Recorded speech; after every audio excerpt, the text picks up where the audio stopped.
Кейбір жастар үшін келесі атаулар ешқандай мағына бермеуі мүмкін, бірақ 2000 жылдан төмен туылғандар үшін Nokia E71, Nokia 3310, Nokia 6300, Nokia Express Music деген атаулар нағыз ностальгияның буын береді. Бүгінгі шығарылымда біз келесі сұрақтардың жауабын талқылайтын боламыз. Туалетная бумага сатып бастаған шағын финляндиялық компания қалайша аз ғана уақыттың ішінде әлемнің алпауыт компаниясына айналып кетті.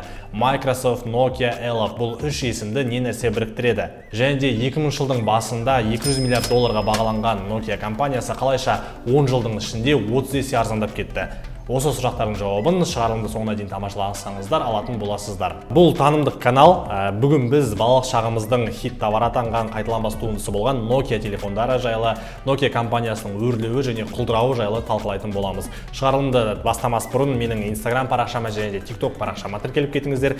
Telegram каналыма да тіркеліп алыңыздар. Ол жақта мен көп пайдалы ақпараттармен бөлісемін және әрине міндетті түрде осы YouTube каналға да тіркеліңіздер. Шығарылымды қолдау үшін төменде көрсетілген реквизиттар бойынша ақшалай қолдаулар жіберсеңіздер болады. Бұл ақшалай қолдаулардың барлығы каналдың дамуына кететін болады. Ендеше шығарылымды бастаймыз, кеттік. Nokia компаниясының тарихы 1865 жылдан басталады. Фин инженері Идестан Фредерик Nokia өзенінің маңында қағаз шығаратын фабрика салуға виза алады. Осылайша Nokia Corporation негізі қаланды. 19 ғасырдың 3 бөлігінде өнеркәсіп пен индустрияландыру қатты дами бастады. Қағаз өніміне сұраныс күннен күнге өсе берді. Уақыт өте келе компания иелері біршама білікті жұмысшыларды тартып, комбинаттың айналасында Nokia деп аталатын шағын өнеркәсіптік қалашық құрастырады. Компания халықаралық деңгейге көтерілді. Nokia-ның қағаз өнімдері сол кездегі Ресей империясына, Англияға, Францияға және Европаның басқа елдеріне жіберілген. Ал 20 ғасырдың басында Nokia Финляндия астанасы Хельсинкиде Finnish Cable атты офис ашады. Компания бүкіл Европада электр құрылғыларын шығаруға бет бұрды. Электр энергиясын беру мен телефонияға сұраныс өте тез өсті және филиал тез кеңейді. Екінші дүниежүзілік соғыстан кейін дәл осы кішкентай ғана офистары кабель өндірісінің лидеріне айналды. Осылайша 1920 жылы Nokia Group корпорациясы құрылды.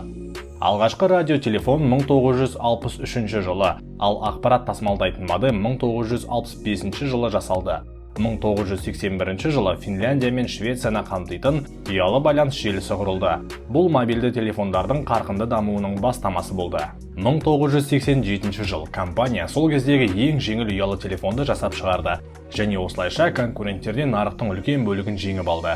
1992 жылы компанияның жаңа директоры маңызды шешім қабылдады. Ғылыми техникалық күш-жігердің барлығын байланыс пен ұялы телефондарға бағыттаймыз да, пайда алып келмейтін бағыттарды қысқартамыз деді.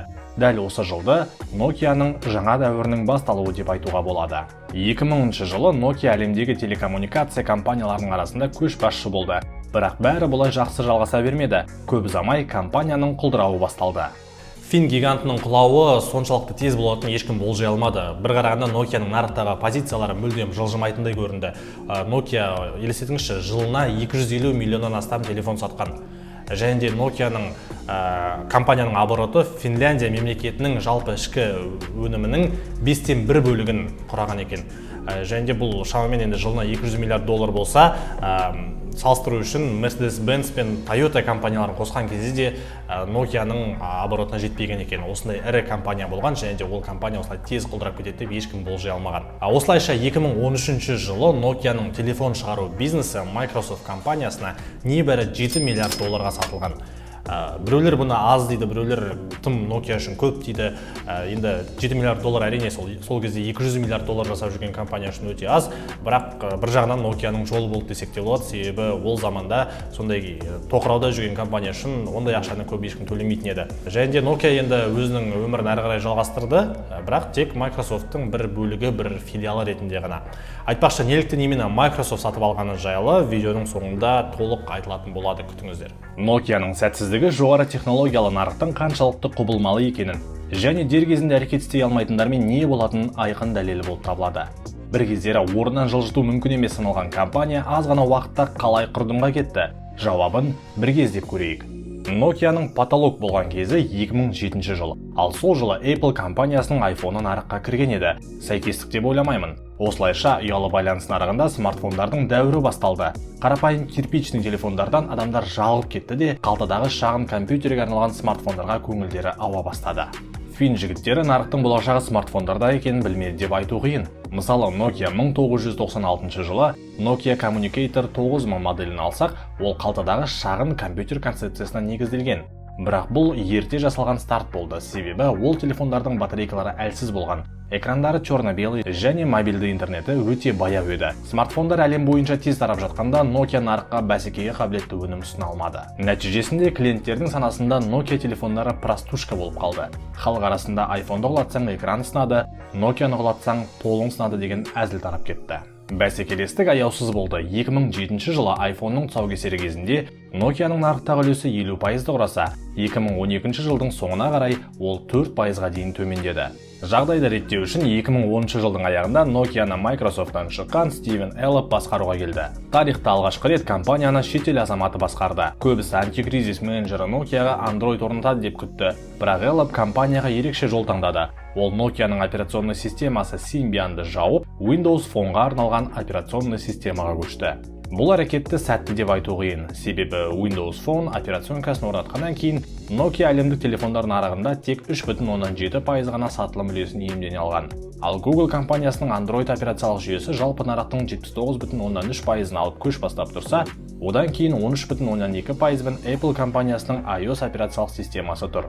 Әр қарай компанияның жағдайы одан сайын нашарлай берді. 2011 және 2012 жылдары Nokia-ның жылдық шығыны миллиард долларға жақындады. Ойлаңызшы, жылдық шығын миллиард доллар, табыс емес, шығын.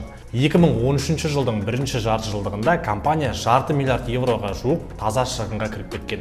Уже доллармен емес, шығындар евромен есептеліп жатыр. Шілде айында Nokia-ның 2013 жылдың екінші жартысында өткен жылдағы кезеңмен салыстырғанда смартфондар сатылымы 27%-ға төмендеген.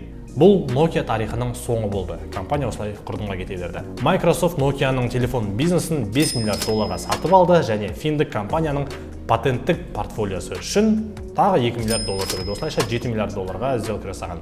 Nokia үшін 7 миллиард бұл көп пе, әлде аз ба? Енді өткенге қарасақ, бірнеше жыл бұрын Nokia 10 есе, 20 есе қымбат компания болған. Салыстырып қарасақ, 2011 жылы Microsoft Skype компаниясы үшін 8,5 миллиард доллар төлесе, Google сол жылы Motorola компаниясы үшін 12,5 миллиард доллар төлеген екен.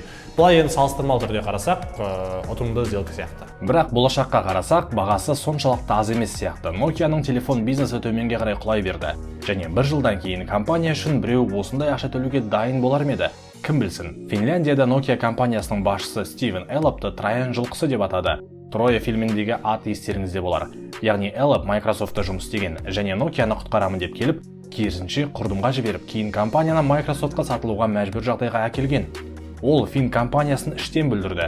Бірнеше топ менеджерларды жұмыстан шығарып, компанияны әбден әлсіретіп тастады.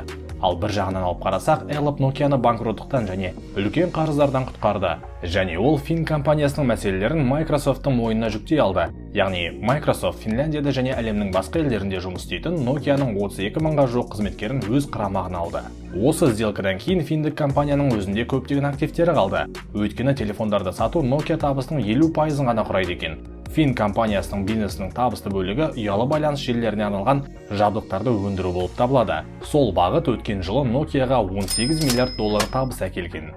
Сонымен Nokia-ны телефон нарығындағы тақтан тайдырған үш нәрсе. Біріншісі, ол простушка телефондар халыққа қызық емес болып кетті. Ал халық смартфондарға қызықты. Нарыққа осылайша iPhone-дар келді. iPhone-дар Nokia-ны сыра бастады. Екіншіден, Nokia нарыққа смартфондар ұсынып еді, өтпеді. Symbian болды, Windows Phone деген операционный системалар құйған ақшаны ақтамады. Компания жылдам өзгеру үшін тым үлкен еді, яғни уақытылы перестройка жасай алмады. Үшіншіден, компанияға Microsoft-тан Эллоп келіп, ішкі жүйеде өзгерістер жасап тастады да Nokia-ны іштен әлсіретті. Міне осы үш себеп. Сізде Nokia телефондары болды ма? Қандай модель ұстадыңыз? Комментарийға жаза кетіңіздер. Менің өзім есімде қалғаны Nokia Express Music болды менде. Одан кейін басқа, оның алдында да Nokia-лар болды, бірақ есімде қалмады олардың модели. Express Music точно есімде. Сізде комментарийға жаза кетіңіздер осы Nokia компаниясы жайлы, сізде өзіңізде болған ностальгия, Nokia-дағы приколдар, фишкалар жайлы. Ал енді шығарылым ұнап жатса, видеоға лайк басыңыздар, достарыңызбен бөлісіңіздер, комментарий жазыңыздар. Маған бұл қолдау өте қажет. Келесі шығарылымдарда кездескенше сау болыңыздар.